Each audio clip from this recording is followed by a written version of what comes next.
Mole concept.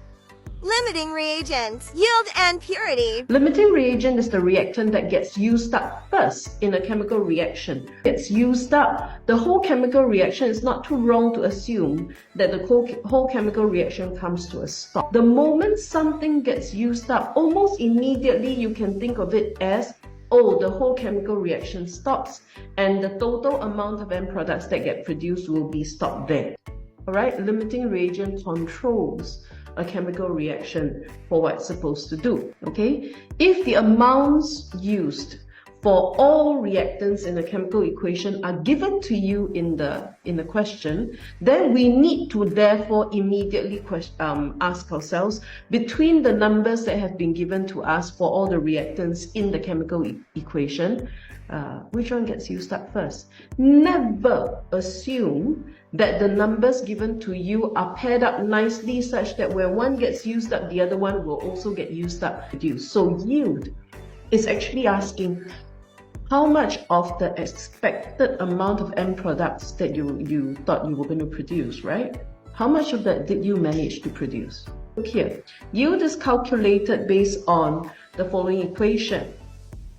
Actual amount or volume, depending on what kind of end product you produce, actual amount produced divided by theoretical mass or volume produced. So this is usually implied on how efficient the actual chemical reaction was, impurities inside your reactant. The actual amount produced is usually what was actually given by the question.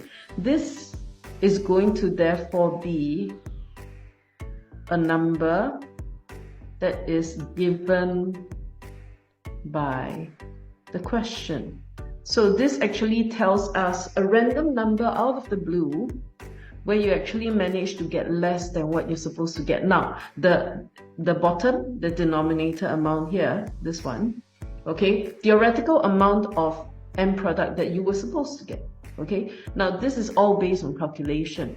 And the calculation, you would have seen how we did the earlier parts in mole concept, and you would know that was calculated based on mole concept, the theoretical supposed amount that we were supposed to get given a certain amount of reactants. Alright, so random number given by the question, so don't be surprised if this number seems to have absolutely nothing to do with your calculations early on.